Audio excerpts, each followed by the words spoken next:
अब एक बात बताता हूँ इबरत के लिए, बड़ी प्यारी बात है। इसके बाद एक आखिरी बात करूंगा, फिर मुझे नाते सुननी है। मिस भाई साहब की आखिर में तकरीर होगी, इंशाअल्लाह जो शेड्यूल बनाऊंगा शाकिर भाई का, उस पर बात होगी।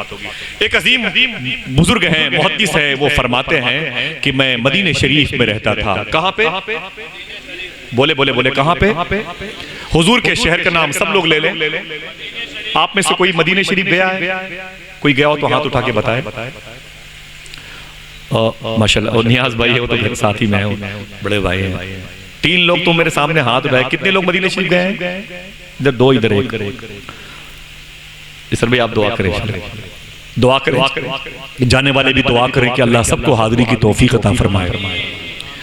बाथरूम में खर्चे होते हैं ना, खुदा की कसम इससे कम पैसों में लोगों ने मदीना शरीफ देख लिया। अल्लाह अकबर, जज्बा ही नहीं हुजूर के शहर को देखने का, तो कैसी बातें की जाएं? 15 मिनट में 10 मिनट में क्या बातें की जाएंगी आपसे। बहरहाल दुआ फरमाए अल्लाह ताला सबके दिल में हुजूर के शहर को देखने की तौफीक अता फरमाए। आमीन कहते हैं, आमीन। सुने आप, ज्यादा बात नहीं करूंगा मैं, मुझे 2 बातें करनी है इस हवाले से बस। तो दूसरों की नकल क्यों करें आप? बड़ा बनने के लिए हराम क्यों खाएं भाई? हमें ईसाइयों और यहूदियों की और गैरों की नकल करने से नुकसान है। हमें हुजूर की सुन्नत को फॉलो करने में यहाँ भी फायदा है और वहां भी फायदा है। इस हवाले से एक बात करता हूँ, अगर याद कर लो तो आपका एहसान है, वरना आता तो रहूंगा। ऐसी बात नहीं कि मैं नहीं आऊंगा, आऊंगा। जैसे रातों को चुपके चुपके अपने इन भाइयों से मिल करके और सरकार दाऊद शाह की बारगाह में हाजिर देके चला जाता हूँ, ऐसे फिर चला जाऊंगा। आपको आपका अपने साथ कब्र में जवाब देना पड़ेगा, मुझे मेरी कब्र में अकेले। लेकिन आपकी तरफ से मोहब्बत है तो मैं चाहता हूं कि इसे रख लें। एक अजीम मुहद्दिस फरमाते, मैं मदीने शरीफ में रहता था, मैं काबे शरीफ की ज़ियारत के लिए मक्का शरीफ गया, और मेरे साथ कुछ यूरोप के लोग भी थे, वहां पे रहते थे मदीने शरीफ में, लंदन के इलाके के लोग थे। वहां पर एक जनाजा आया। शाकिर बैठे, इसको सुन लें आप, याद कर लें।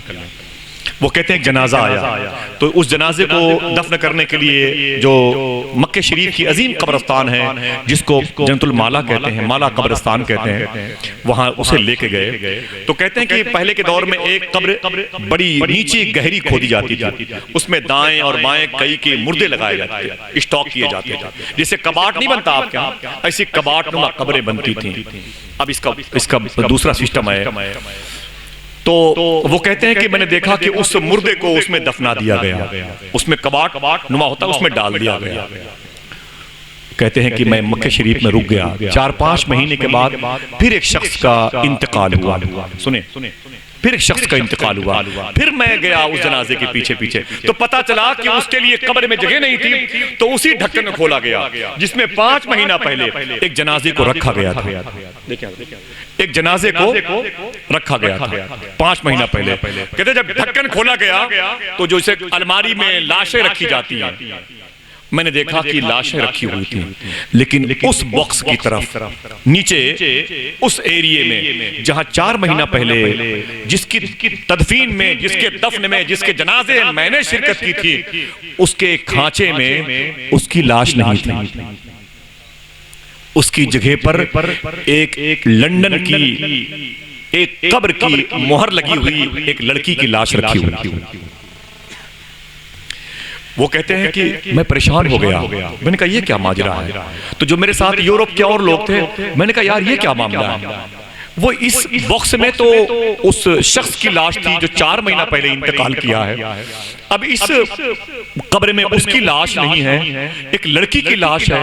अभी लंदन की ये किसी कब्र की ये कब्रिस्तान के किसी तंजीम का बोर्ड लगा हुआ है, इस पर मोहर लगी हुई है और ये लड़की है। तो जो यूरोप के लोग थे ना मेरे साथ, उस तदफीन के बाद दूसरी तदफीन में उन लोगों ने उसको, उसके चेहरे को साफ देखा, तो देख करके चीख के बोले, हजरत मैं इस लड़की को पहचानता हूं, मैं इस लड़की को पहचानता हूं। कहा बताओ ये कौन है? कहा ये मेरे शहर की लड़की है, कुछ दिनों पहले इसने इस्लाम कबूल कर लिया था। गैरों की लड़कियां इस्लाम की तरफ भाग रही हैं और हमारी बच्चियां कहां जा रही हैं? अल्लाह अकबर। इस वाक़े को अल्लामा उमर फैज कादरी ने अपनी तकरीर में बयान किया। वो कहते हैं कि उस लंदन के लोगों ने कहा कि हजरत मुहद्दिस थे, इस लड़की को मैं जानता हूं, ये लड़की मेरे शहर की है, लंदन की, और मुझे ये भी मालूम है कि इसने कुछ साल पहले इस्लाम कबूल किया था। बोले यार ये तो बात जाहिर हो गई कि इसने इस्लाम कबूल किया, तो इसकी जगह पर जो लाश थी वो कहां? अगर इस्लाम कबूल किया था तो ये लंदन में किया था, यहां वाली लाश कहां चली गई? जरा पता करो किसी न किसी हवाले से। तो उन लोगों ने यूरोप राब्ता कायम किया, पता किया अपने दोस्तों से अपने घर में, यार वो जिस लड़की ने इस्लाम कबूल किया था, जिसके बारे में अखबारात में बड़ी बड़ी खबरें चल रही थी, उसका क्या हुआ? तो लोगों ने कहा कि अभी 2 महीना पहले उसका इंतकाल हो गया। कहा फिर? कहा उसे दफन कर दिया गया। कहा इसी करीब की एक कब्रिस्तान में, मुसलमानों की कब्रिस्तान में उसे बड़ी मुश्किल में दफन करने के मौके मिले थे, वरना क्रिश्चियनिज्म ने बड़ा ही ववेला मचाया था। कहा अच्छा, तो कहा बात क्या है? तो कहा यार उसकी लाश हुजूर के शहर मक्के शरीफ की अजीम कब्रिस्तान में नजर आ रही है। मेरी बहनों सुन लो, मेरी माओ सुन लो, कुछ दिन की बात है, कुछ लम्हे की बात है, हम भी ना रहेंगे यहाँ, चले जाएंगे। मैं अपने घर से आया हूँ, पता नहीं मेरी मौत रास्ते में मेरा इंतजार ना कर रही हो, लेकिन मैं दुआ करता हूँ जिंदगी एक मिली है और इसे बचा के रख लिया जाए, वरना दुश्वारी पैदा हो जाएगी। वो कहते हैं मैं परेशान हो गया।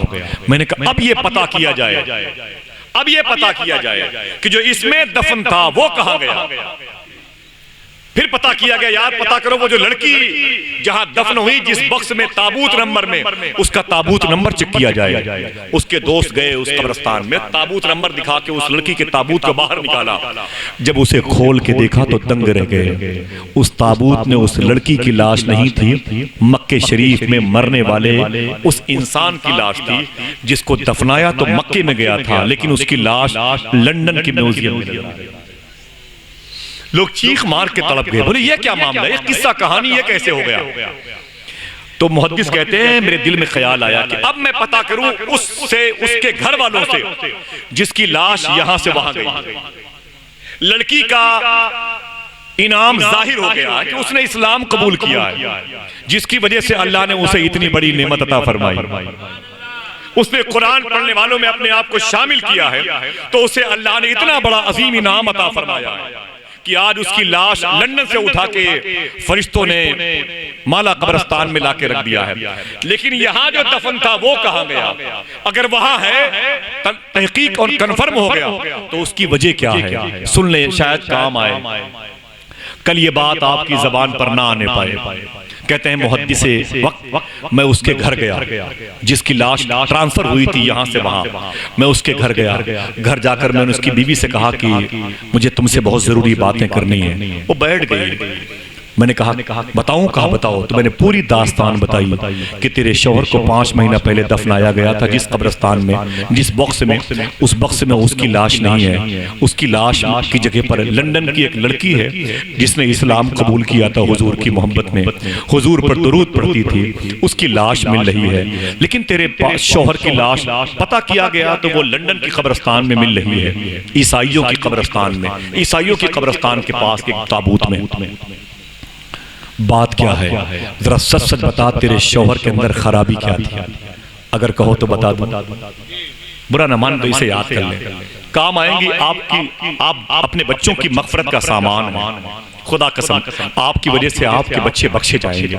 आपके अंदर अगर हलाल खाने की, आखिरत की तरफ माइल होने की तड़प पैदा हो गई तो वही बच्चे आपसे सीखेंगे, वरना बड़ी दुश्वारी पैदा हो जाएगी। खुलकर कोई जुमला मैं नहीं बोल सकता। उस औरत ने कहा क्या हुआ मेरा शौहर? कहा तेरे शौहर की लाश ट्रांसफर हो गई है, माला कब्रिस्तान से निकाल के फरिश्तों ने उसे लंदन भेज दिया है, और लंदन की कब्रिस्तान की एक लड़की को उठा के फरिश्तों ने माला कब्रिस्तान के ताबूत में रख दिया है। ये बता तेरे शौहर में खराबी क्या थी? तेरे शौहर में खराबी क्या थी? तब उस औरत ने रो के कहा उसके अंदर कोई खराबी नहीं थी, नमाजें कभी छोड़ता नहीं था, हलाल खाने का आदी था, उसके अंदर सारी नेकियां अच्छाइयां मौजूद थी, लेकिन उसके अंदर एक ऐब था, एक बुराई थी। वो क्या? जब सर्दी के मौसम में वो नहाने के लिए बाल्टी के करीब बैठता था, जैसे पानी अपने ऊपर डालने वाला होता, तो मुझसे कहता था अय मेरी बीवी, मुझे इस्लाम मजहब में ये चीज़ पसंद नहीं है। मैंने कहा क्या? कहा ठंडी के मौसम में भी अगर ज़रूरत पड़ जाए तब भी नहाना पड़ेगा। इससे अच्छा मजहब ईसाइयों का है जहां नहाना कोई कंपलसरी नहीं है। मुझे इस्लाम मजहब में हुजूर के कानून में ये कानून मुझे पसंद नहीं आता है कि नापाकी के दिनों में भी नहाना पड़ेगा। ईसाइयों में ये सिस्टम नहीं है, नापाकी के दिनों में भी वहाँ नहाना कंपलसरी नहीं है। मुझे ईसाइयों का मजहब इस हवाले से ज़्यादा पसंद है। वो मुहद्दिस कहते हैं मेरी चीख निकल गई, मेरे दिल से आवाज़ आई, जिस शख्स ने हुजूर की एक पाकीज़ा अमल को ईसाइयों के अमल से बेहतर न जाना, उसका हश्र ये हुआ, उसे मक्के शरीफ की कब्रिस्तान से उठा के लंदन भेज दिया गया।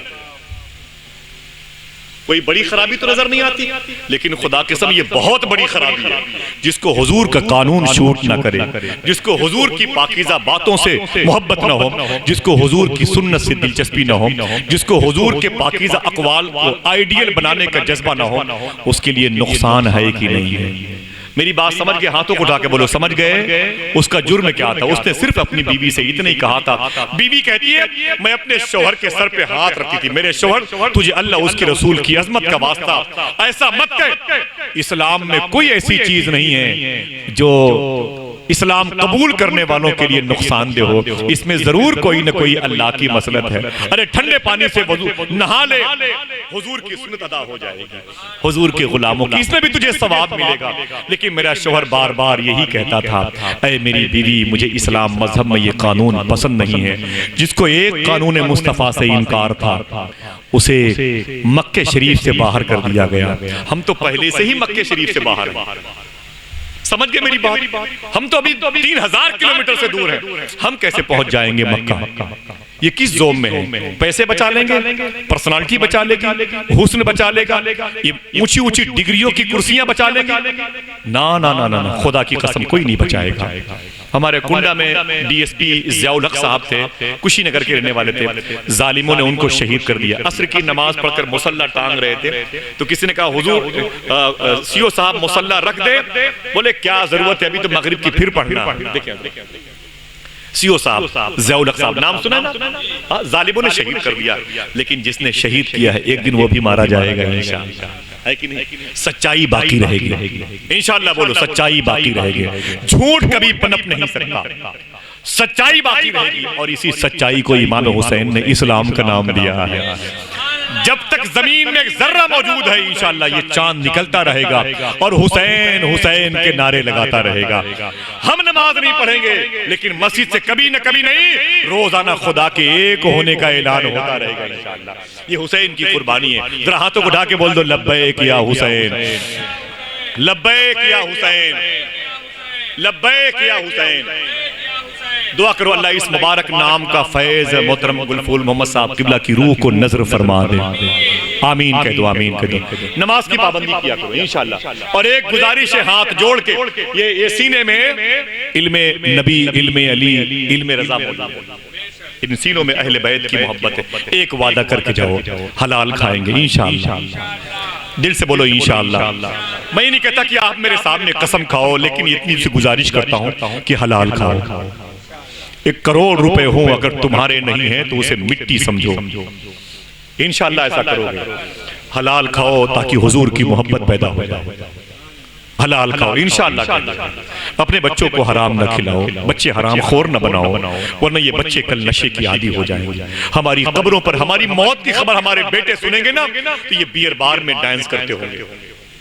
अगर हमने अपने बच्चों को हराम खिला के पाला तो बुरा ना माने। अल्लाह ने तुम्हें बहुत कुछ दिया है यार, यही बहुत है, यही मामूली इनाम है कि तुम्हें अल्लाह ने अपने हबीब का उम्मती बना दिया है।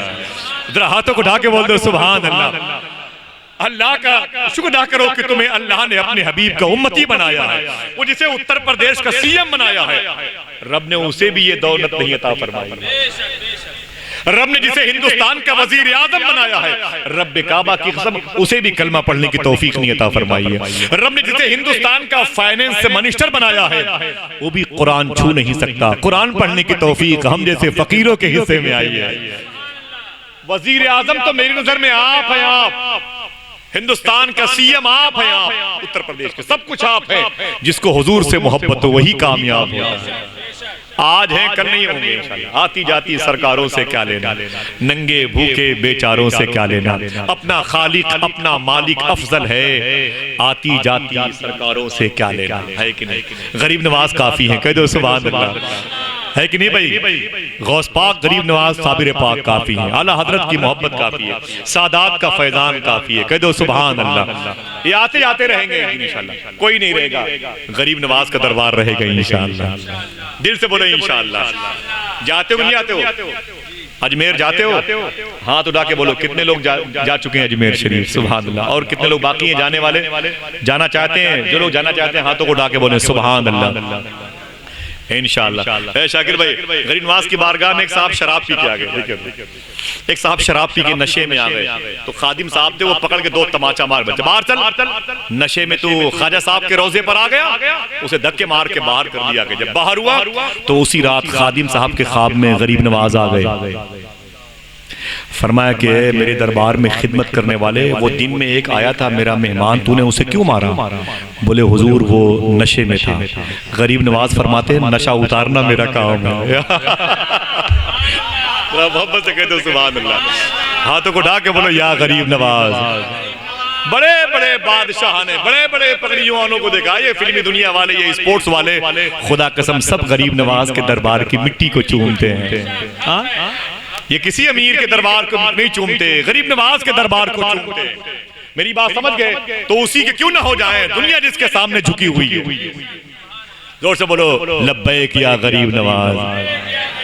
हलाल खाओगे इंशाअल्लाह, हलाल खाओगे तो बच्चियां पर्दे में रहेंगी, हलाल खाओगे तो बच्चियां नमाज की पाबंद बन जाएंगी, हलाल खाओगे तो बच्चियों को कहीं भी छोड़ दो आप, ये जहां भी रहेंगे इंशाअल्लाह राबिया बसरी का किरदार जाहिर करेंगे। राबिया बसरी 364 रातें चकला खाने पर थी, तवाइफ खाने पर। राबिया बसरी इतनी अजीम अल्लाह की वलियां हैं, 364 रातें राबिया बसरी तवाइफ खाने पर बिकते बिकते पहुंच गई थी। लेकिन आपके चकला खाने की मालिकन ने जब पता लगा लिया ये तो राबिया बसरी अल्लाह की दोस्त है, मैंने इसे तवाइफ खाने पे लाके रखा है जिस्म बेचने के लिए, और रोजाना एक एक लड़का इसके कमरे में आता है, वो दोबारा नहीं आता है। बोले राबिया मुझे माफ करना, मैं तुझे गलत समझ रही थी, तूने तो मेरे चकला खाने पर मदरसा कायम कर दिया। ऐ राबिया ये बता तू मेरी खता को माफ करवा देगी? तुझे मैं माफ करती हूँ, तू आजाद है। राबिया बसरी रो के बोली ऐ तवाइफ खाने की मालिकन, ऐ चकला चलाने वाली औरत, 365 रातों में 364 रात मेरी इस कमरे में रोजाना नए नए लड़के मेरे जिस्म से खेलने के लिए आए थे, और मैंने सबको अल्लाह का वली बना के वापस किया है। हाय हाय हाय, मोहब्बत से कह दो सुभान अल्लाह। ये अल्लाह के वलियों की सोहबत का असर है। और हम क्या करते हैं, हम अगर कहीं किसी के पड़ोस में रह जाएं तो उसको इस्लाम से बदजन कर देते हैं। हाँ, हम किसी दुकानदार के पास 2 दिन लगातार खड़े हो जाएं तो इस्लाम से नफरत करने लगता है। ये क्या मतलब है? पहले के दौर में लोग नाउम्मीद और नर्वस नहीं होते थे, जहां भी रहते थे हलाल खा खा के हुजूर की बातें करते है कि नहीं भाई? एक बात सुनने कर कहो तो कर दूं इंशाअल्लाह, कर दूं? हाँ इजाजत दीजिए, फिर इंशाअल्लाह आऊंगा। मैं बड़ी खामोशी से आता हूँ, फिर इंशाअल्लाह आऊंगा किसी मौके पर। अभी तो मुझे बातें सुननी है। मिस भाई साहब बैठे हुए, अल्लाह के नबी सल्लल्लाहु अलैहि वसल्लम की तरफ से हलाल रिज़्क़ खा करके फिर क्या जज्बा पैदा होता है? नमाज का, खौफ इलाही का, खशियत इलाही का, इश्क रसूल का जज्बा पैदा होता है। एक अजीम बुजुर्ग हैं हजरत मुस्लिम बिन आमिर उनका नाम है। मुस्लिम बिन आमिर, ये नाम आप ले, मुस्लिम बिन आमिर उनका नाम है। वो कहते हैं कि एक कब्र खोदने वाला एक कब्र खोदता था, और उसको मैंने देखा कि वो बड़ा ही नशा करने वाला इंसान था। वो नशे का आदी था, वो नशे का आदी था, समझ रहे हैं? नशे का आदी था। वो कब्र खोदता था, 3 कब्रें रोज खोदता था और कब्र बेचता था, और फिर वो नशा करता था। कब्र खोदने वाला इंसान अचानक वो सुधर गया, उसी कब्रस्तान में मुसल्ला बिछा के नमाजें पढ़ने लगा। सुभान अल्लाह नहीं कहोगे? हाँ, अल्लाह ताला हमारे दिल में हुजूर की मोहब्बत पैदा फरमाए, आमीन कह दो। लेकिन वो कहते हैं कि वो जो है नशा से दूर हो गया, और फिर उसी कब्रिस्तान में कब्र खोदने के बाद वो तस्बीह लेके हुजूर पर दुरूद पढ़ने लगा। मुस्लिम बिन आमिर कहते हैं मैं उसके पास गया, मैंने कहा यार ये बता कि तू सुधर कैसे गया? कलंदर बैठ जाओ, बैठ जाओ, बैठ जाओ, कोई बात नहीं, आप तवज्जो इधर रखिए, दिमागी तौर पर कमजोर है, दुआ करो अल्लाह ताला उसको सही सालिम बना दे, अल्लाह उसको आमीन कह दो। अल्लाह उसके माँ बाप पर करम फरमाए, उसको सच्ची तौबा की तौफीक अता फरमाए। देखें देखें मुस्लिम बिन आमिर कहते हैं, मैंने उससे कहा यार तू सुधर कैसे गया, तू सुधर कैसे गया? उसने कहा मैंने एक दिन 3 कब्रें खोदी। 2 मिनट में बात खत्म कर दूंगा, ठीक है शाकिर भाई? अभी रुक जाइए, इमाम साहब बनाइए, दूल्हा यही है माशाल्लाह। इमाम साहब नहीं आप पहने रहिएगा, सरकार मुजाहिदे मिल्लत मना फरमाते। बस अभी रे शाकिर भाई, मिस भाई साहब गुफ्तगू बाबा जी का इंतजार कर रहा है माशाल्लाह। ठीक है बैठे देखें आप कब्र की। हाँ बैठ जा बाबा बैठ जा माशाल्लाह। अल्लाह ताला करम फरमाए। हो सकता है कि मैदान महशर में यही बख्श दिया जाए, है कि नहीं? बैठ जाओ। कैस सहरा में अकेला है हमें जाने दो, खूब गुजरेगी जो मिल बैठेंगे दीवाने दो। सुने आप, मुस्लिम बिन आमिर कहते हैं कि मैंने उससे कहा यार ये बता तू सुधर कैसे गया, तू सुधर कैसे गया? तो उसने कहा कि ऐ मुस्लिम बिन आमिर, मैंने एक दिन 3 कब्रें खोदी हैं। कितनी? 3। सबकी आवाज 3। जो पीछे बैठे हुए बोले 3 कब्रें खोदी हैं। बैठे मैंने 3 कब्रें खोदी और तीनों कब्रें खोद कर मैं सुस्ताने के लिए बबुल के पेड़ के नीचे बैठ गया। देखें बबुल के पेड़ के नीचे बैठ गया। जब मैं नीचे बैठ गया ना तो अचानक मैंने क्या देखा, आसमान से फरिश्ते कब्रिस्तान में आ गए। देखिए आसमान से फरिश्ते कब्रिस्तान में आ गए। जब कब्रिस्तान में आसमान से फरिश्ते आ गए तो मैं तो खामोश होकर सन्नाटे में आ गया। उनमें एक फरिश्ता हेड था, मेन था, बकिया और फरिश्ते वो उसके साथ में थे। तो जो उसके साथ में फरिश्ते थे वो कहने लगे उस फरिश्ते शाकिर भाई देखें, और बात में भूल जाता हूँ, भूलता तो रही हूँ चाहे मुझे कई दिन बुलवाते रहे ऐसे बैठे बैठे, लेकिन हो सकता है कोई ऐसा शख्स हो जिसके दिल को बात लग जाए और उसका अमल जो है वो मरहूम की मग़फ़िरत का सबब बन जाए। बेशक, इसलिए मैं चाहता हूँ कि बातें सुन लें, सारे ज़रूरी काम भी वो बाद में कर लिए जाएं।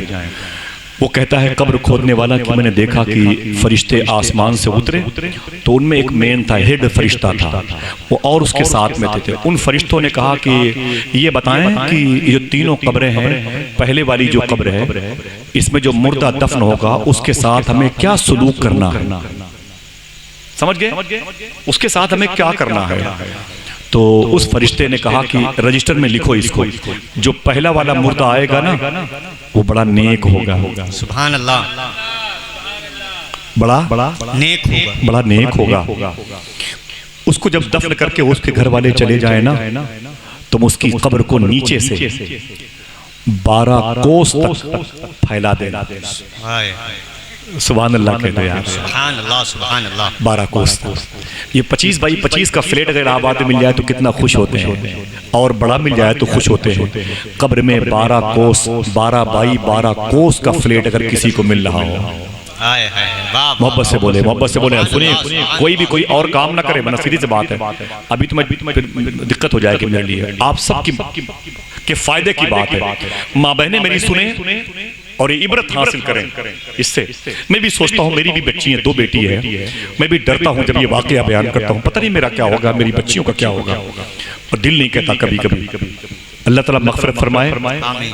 मुस्लिम बिन आमिर कहते हैं कि उस कब्र खोदने वाले ने कहा कि उसने कहा कि लिखो इस कब्र में जो दफन होगा उसकी कब्र को 12 कोस तक फैला देना। कितने? 12 कोस तक उसे फैला देना। फिर वो फरिश्ते दूसरी कब्र के पास आए, फिर कहने लगे कि हेड जो फरिश्ता था उससे बोले जो इसमें दफन होगा उसके साथ क्या सलूक करना है? तो हेड फरिश्ते ने कहा जो इसमें दफन होगा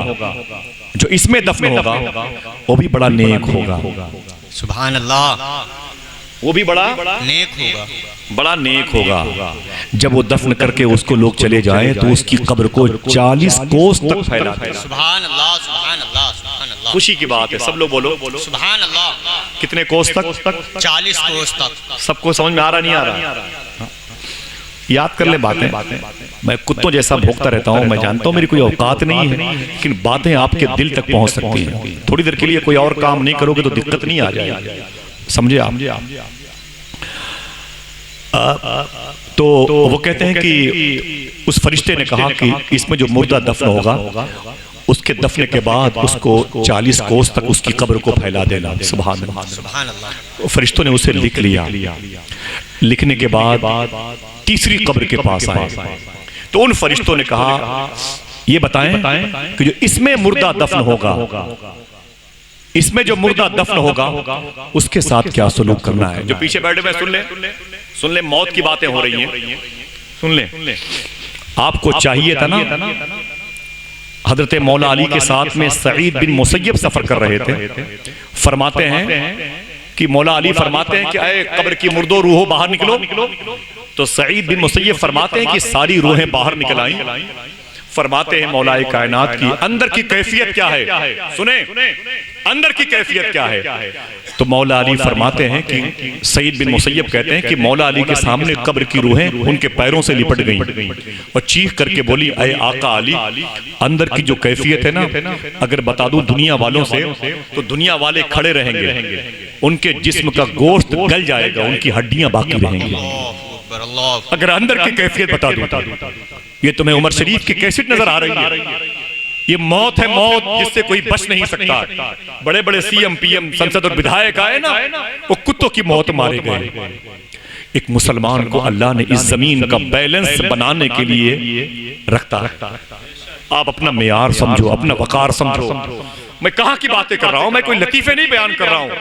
जरा सोचो कि 38.5 लाख वायरस में लोग मरे हैं, ये WHO की रिपोर्ट है। लोग कहते हैं कि जब 5 मरते हैं तो हुकूमत 1 कहती है। अगर 40 लाख को आप 5 के मुकाबले में लेके आओगे तो 2 करोड़ बनते हैं। दुनिया के 200 मुल्कों में 2 करोड़ के आसपास लोग मर गए। अगर हम जिंदा हैं तो शुक्र मनाओ, अल्लाह ने हमें खुद को राजी करने के लिए जिंदा रखा है। ये खेल कूद गटर मस्ती तफरीह के लिए नहीं रखा है। बड़े बड़े लोगों की आंखें निकाल ली गई हैं। भाई कहां हैं आप, किस जोम में?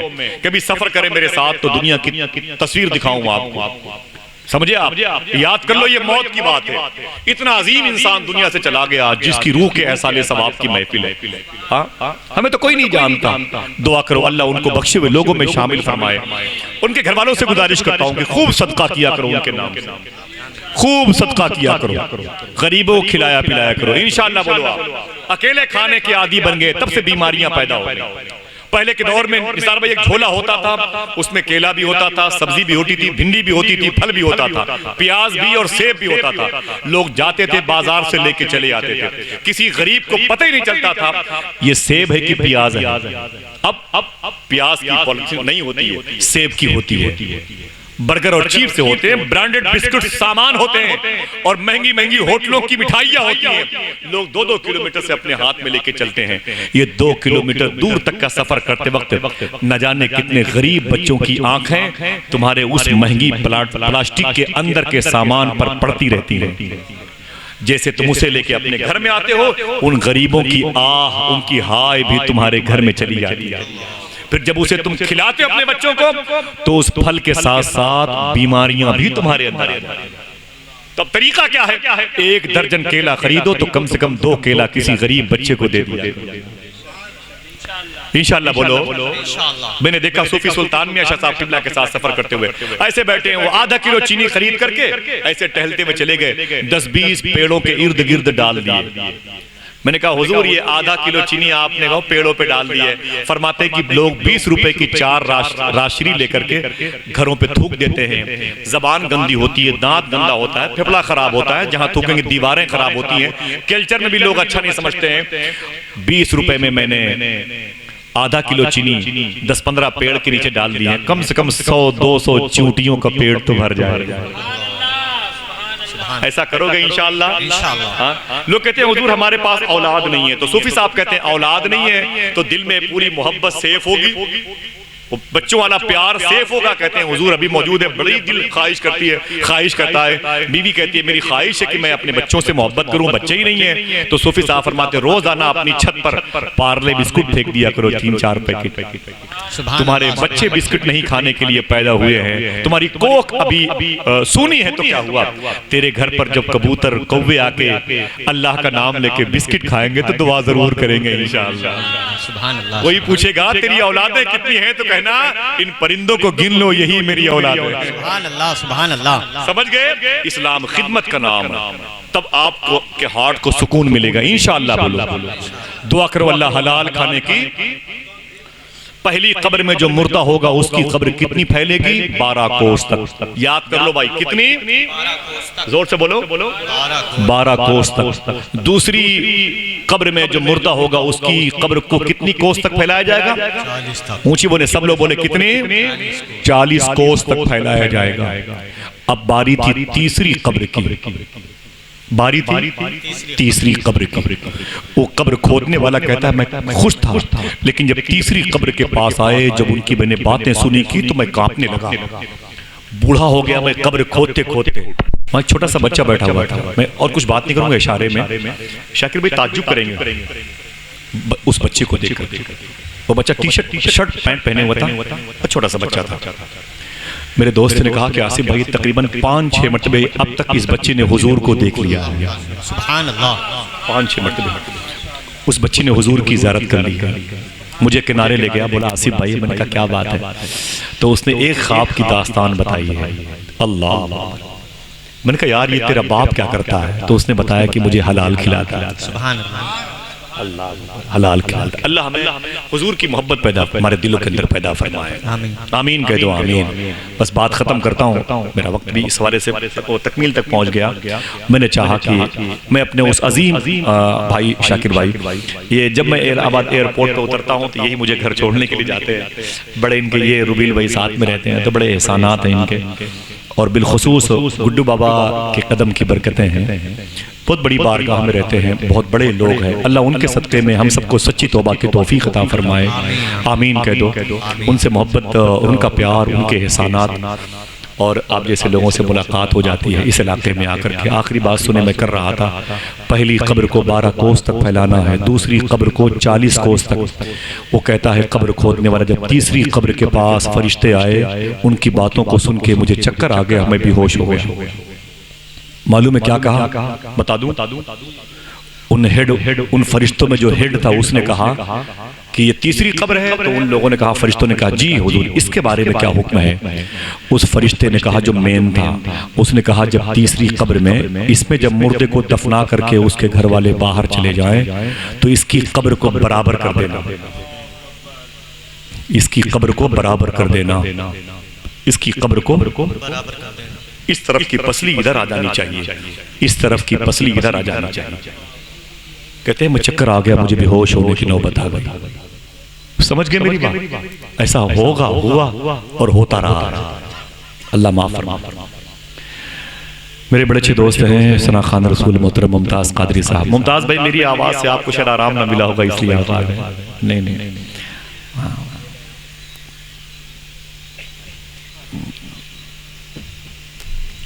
अल्लाह ने हम सबको जिंदा रखा है अपनी आखिरत की जिंदगी को बनाने के लिए। समझ रहे हैं आप? आखिरत संवारने के लिए। समझ रहे हैं? बड़ी बड़ी मशहूर दौलतमंद फैक्ट्रियों के मालिकान को देखा है, एक ऑक्सीजन का सिलेंडर मांगते हुए, एक भीख मांगते हुए। सुभान अल्लाह, माशाअल्लाह, बड़ी कुर्बानियां हैं, बड़ा आबरू है भाई इस इलाके की। अरे मिस भाई साहब दुआ करें अल्लाह इन उलमाए किराम के कदम की बरकतें अता फरमाए। आमीन आमीन। वो कहते हैं कि जब तीसरी कब्र की बारी आई तो उस फरिश्ते ने कहा कि इसे यूं बराबर कर देना, यूं बराबर कर देना। वो कब्र खोदने वाला कहता है मुझे चक्कर आ गया, मैं बेहोश हो गया। बात खत्म हो गई, वो फरिश्ते चले गए। अब मैं इंतजार करने लगा कि पहली कब्र में जो मुर्दा दफनाया जाएगा वो नेक होगा, 12 कोस तक उसकी कब्र फैलाई जाएगी। दूसरी कब्र में जो मुर्दा दफनाया जाएगा वो भी नेक होगा, उसकी कब्र नीचे से 40 कोस तक फैलाई जाएगी। तीसरी कब्र में जो मुर्दा दफनाया जाएगा वो बहुत बुरा होगा, उसके साथ बहुत बुरा सलूक किया जाने वाला है। मुमताज़ भाई देखा मैंने बचपन से, अजमल सुल्तानपुरी, बेकल उत्साही बलरामपुरी, राज इलाहाबादी, जफर जलालपुरी, हुनर पलामी, बिस्मिल भागलपुरी, मोइन जामी, इन जैसे लोगों के साथ बड़े सफ़र किए हैं माशाअल्लाह, बड़ी ज़िंदगी गुजरी है। आज ये मेरे सारे दोस्त नहीं हैं, और इनके अलावा जिनका इंतकाल हुआ है, जैसे हसन नवाज सीवानी है, जैसे अल्लामा कारी रज़ीउल्लाह अलैहि रहमा, अल्लामा अबुल हक्कानी साहब बुलबुल बंगाल, अल्लामा कमरुद्दीन साहब, अल्लामा हनीफुल कादरी साहब, अल्लाह इन लोगों की मग़फ़िरत फरमाए, इनके दर्जात में बुलंदी अता फरमाए।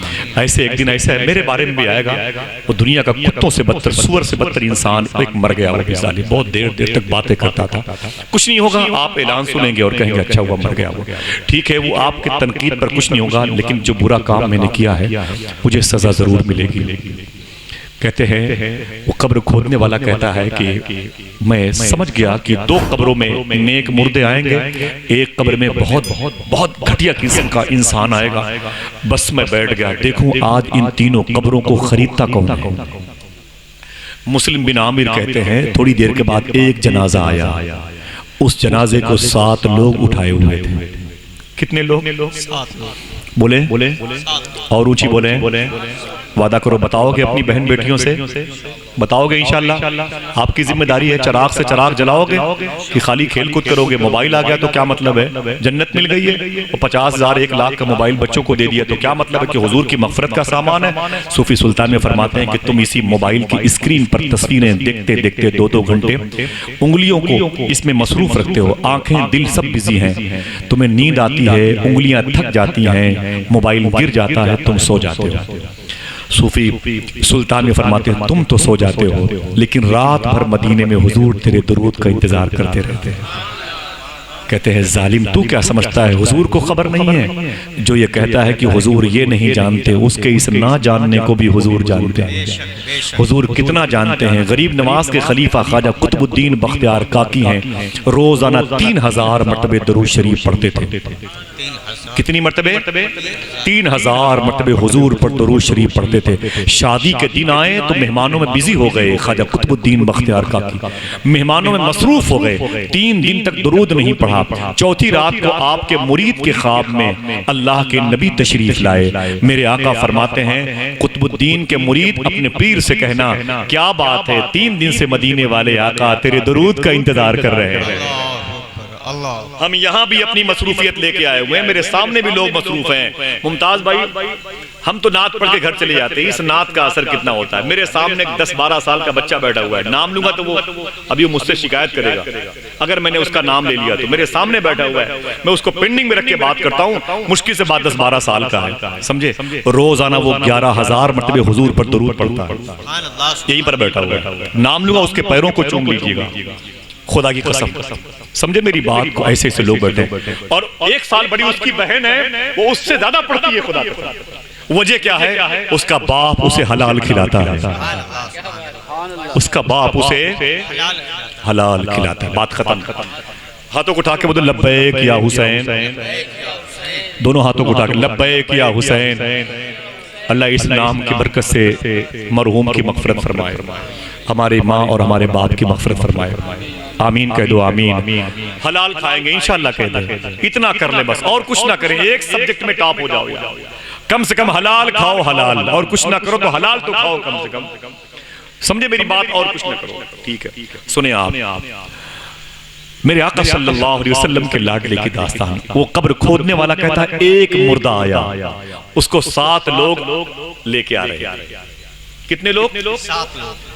7 ही लोग बोलना और सब ना बोलना। कितने लोग? 7 लोग उसे लेके आ रहे थे। 4 कांधा दिए, 3 आगे आगे चल रहे। कब्र खोदने वाला कहता है मैं खुश हो गया, बड़ा खुशकिस्मत मुर्दा है, इसकी कब्र 12 कोस तक फैलाई जाएगी, जन्नती आ रहा है। मेरे पास आए, उस साथों बोले कि भाई कोई कब्र है? मैंने कहा ये पहली वाली है। कितने की? मैंने कहा 1000 रुपए की। उसे खरीद लिया, उसकी नमाज जनाजा पढ़ी। भाई सुने भाई इधर देखें, सुने, आपके काम की बात रख लें, ना काम की हो तो वापस करना, लेकिन पड़ेगी जरूरत आखिरी सांस के वक्त। याद करोगी इस महफिल को। अल्लाह के नाम में बरकत कितनी होती, जब जरूरत पड़ेगी तब एहसास होगा। वैसे ब्रिक की अहमियत नहीं मालूम होती जब रोड अच्छी होती है, तो जब ब्रेकर आता है तब समझ में आता है कि ब्रिक की अहमियत कितनी है। अल्लाह उसके रसूल का जिक्र कितनी तासीर रखता है, इसकी अहमियत उस वक्त मालूम होगी जब आखिरी हिचकी हम ले रहे होंगे। मेरी बात समझे। वो कहता है मेरे पास आए, मेरी कब्र, एक कब्र खरीद ली, उसको दफनाया, दफना के वो साथों जाने लगे तो मैंने कहा रोक लिया। मैंने कहा भाई रुको यार। बोले क्या बात है? मैंने कहा तेरा बाप था। बोले बाप नहीं था यार। मैंने कहा तेरा भाई? बोले नहीं भाई। मैंने कहा फिर कौन था? बोले मेरे गांव का सबसे गरीब आदमी। इतना गरीब था कि लोग इससे बातें नहीं करते थे। ये जिस चारपाई पर बैठ जाता था उधर कोई बैठता नहीं था। बोलते इन्फेक्शन फैल जाएगा, बीमारी फैल जाएगी। लोग इससे, इसकी गरीबी की वजह से बातें नहीं करते थे। भूखा सोता था कभी कभी, लेकिन रात भर इसके कमरे से हुजूर पर दुरूद की पढ़ने की आवाज आया करती थी। मस्जिद में हमेशा यही झाड़ू लगाता था। मस्जिद में वजू खाने की जमीन को अपने हाथों से साफ करता था।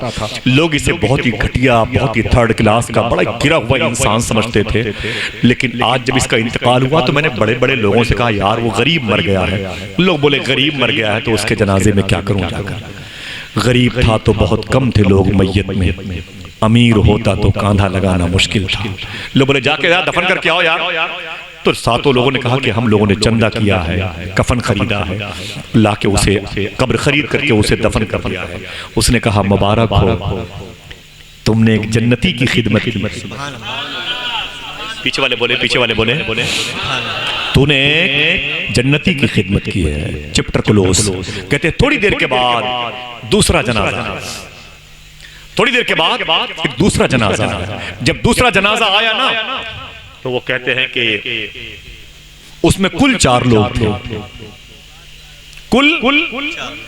कुल 4 लोग थे। भाई बैठ सुन ले यार। कुल 4 लोग थे उसके जनाजे में। कितने लोग थे? 4 लोग थे। कहते हैं मैं देख के उसे खुश हो गया। लोग नहीं है तो क्या हुआ, अल्लाह की रहमत तो है, खुशकिस्मत तो है, नेक बख्त तो है। बोले भाई कब्र खाली है? मैंने कहा हाँ ये दूसरी कब्र खाली है। बोले कितने की? मैंने कहा 1000 रुपए की। मुझे पैसे दिए, उसकी नमाज जनाजा मैंने पढ़ी और उसको दफनाया गया। तो मैंने कहा भाई ये कौन था? आपके खानदान का है? आपके भाइयों में से बाप का बेटा? कौन है? कौन? ये भाई बाप का के भाई का बेटा है? कौन है ये आपका? तो लोग बोले यार मेरा कुछ नहीं है। मैंने कहा फिर? बोले बस मुसलमान मुसाफिर है बस। बोले क्या मतलब? बोले मेरे मोहल्ले से, मेरे कस्बे के करीब से ये गुजर रहा था, बीमार हुआ और मर गया। 2-3 दिन तो अपने खेमे में था, तंबू कनात लगा के रहता था, मर गया। तो हमने गांव वालों से कहा यार एक मुसाफिर मरा है, 3 दिन हुए उसको इधर से गुजरते हुए, वहां ठहरा हुआ है। जब से आया है तब से अकेले ही अपने खेमा, अपने तंबू कनात के साये में अजान देता है, नमाजें पढ़ता है।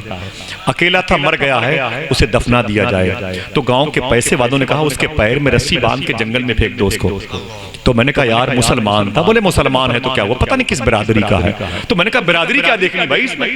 अरे हुजूर की उम्मत में से है कि नहीं है? ये तुमने कहां से लाके रख दिया बीच में बिरादरी का मामला? बोल। बोले गांव के लोग मुझ पर नाराज हो गए। बोले तुझसे हमदर्दी है तो जाके उसे दफन कर। तो 4 कहते हैं मैंने पैसे जोड़े, चारों मिल करके कफन दफन के और पैसे ला करके इसको नहलाया अपने हाथों से। कोई अमीर आदमी नहीं आया और ला करके कब्रिस्तान पे 1000 की कब्र खरीदी और अब इसे दफन करके वापस जा रहा हूं। उसने कहा खुश हो जाओ, तुमने एक जन्नती की खिदमत की। और मोहब्बत से बोलो तुमने एक जन्नती की खिदमत। अब आखिरी कब्र की दास्तान सुन लो मेरी बहनों, मेरी माओ सुन लो। मैं न रहूंगा, मैं भी जमीन पर बोझ हूँ, मैं भी कुत्तों के तरीके से कहीं और भोंकने के लिए चला जाऊंगा। लेकिन ये बातें याद रखना, ये ना कहना कि हमारे गांव में जिनके पास पैसे थे उन्होंने किसी खतीब को, किसी इमाम को, किसी आलिम को न बुलाया ये बताने के लिए। हमारे पास मोबाइल था, मोबाइल में क्या क्या देखते हैं, कोई बताने वाला होता तो हम सुधर जाते। अब ये बहाना नहीं चलेगा। कहता है वो कब्र खोदने वाला, तीसरी कब्र खुली हुई थी, तीसरे मुर्दे का इंतजार था। अचानक कब्रिस्तान का गेट खुला, एक मुर्दा, ऐसा मुर्दा, इतनी भीड़ थी उसके जनाजे में, आदमी पे आदमी चढ़ा हुआ था। उसकी कब्र इतने फूलों से लाद दिया गया था और बड़े बड़े सफेद कुर्ता पजामा पहन करके टहलने वाले, वो दरोगा जी हैं, वो सीओ साहब हैं, वो कुतवाल हैं, वो एसडीएम हैं, वो डीएम हैं, वो आईएएस हैं, वो आईपीएस हैं, वो आईजी हैं, वो डीआईजी हैं, वो फला है, वो मना, वो मंत्री हैं, वो संतरी हैं, वो वजीर हैं, वो जो है उमरा और रऊसा में शामिल हैं, वगैरह वगैरह। फरमाते हैं वो लंबी सी भीड़ लगी हुई थी कब्रिस्तान पर, जूते पहन पहन के कब्रों पे लोग टहल रहे थे। अल्लाह, इतनी भीड़ थी जिसका जवाब नहीं है। आए बड़े बड़े तमतराक से, बोले कब्र खोदने वाले। मैंने कहा क्या बात है साहब? बोले कब्र है। मैंने कहा एक खाली है। कितने की? मैंने कहा 1000 की। मुझे पैसे दिए, उसे दफनाना शुरू किया। बोले थोड़ी थोड़ी मिट्टी आई, वो धक्का मुक्का लगा लगा के लोगों ने उसको दफन किया, उस मुर्दे को। घंटों तो उसकी कब्र में मिट्टी डालते डालते लोग बिजी रहे। जब सब चले गए, एक बचा तो मैंने उसका हाथ पकड़ा। मैंने कहा ये बता, ये कौन था जिसको लेके अभी आए हो? तो उसने कहा क्यों, तुझे क्यों तफ्तीश करने की जरूरत पड़ी है? तू क्यों लेबोरेटरी में अपने आप को लेके आ रहा मुर्दे के साथ में? पैथोलॉजी है, क्या मतलब है? तू क्या चाहता है? उसने कहा ना ना ना, तू इतना बता दे ये कौन है जिसको तू अभी लाके दफनाया है? इतनी भीड़, पूरी कायनात जमा थी। गरीब था तो बहुत कम थे लोग मैयत में, अमीर होता तो कांधा लगाना मुश्किल था। तो वो कहता है यार तुझे नहीं मालूम? वो कहता है यार तुझे नहीं मालूम? कहा नहीं। कहा ये इस शहर के सबसे बड़े आदमी की बीवी की मैयत थी। सबसे बड़े पैसे वाले फैक्ट्री के मालिक हैं वो, नहीं मालूम? कहा नहीं, उनकी बीवी का जनाजा था। तुझे नहीं मालूम? तो इसकी आंख में आंसू आ गए। अरे बाप रे बाप, इतने बड़े पैसे वाले के जनाजे में पूरे मुल्क के बड़े बड़े उमरा और रोसा और फला फला लोग शरीक थे, लेकिन इसका हश्र कितना बुरा होने वाला है। अभी इसकी इधर की पसली इधर चली जाएगी, इधर की पसली इधर चली जाएगी। मेरे सामने फरिश्तों ने रजिस्टर में अजाब वाले फरिश्तों को यही तलकीन की, यही सिखाया है। उसने कहा यार ये बताओ तुमको इतनी फिक्र क्यों है इस मुर्दे के बारे में? तब वो रो के बोला, कब्र खोदने वाला, मैं क्या बताऊं, अभी अभी कुछ देर पहले आसमान से कुछ फरिश्ते नीचे उतरे थे।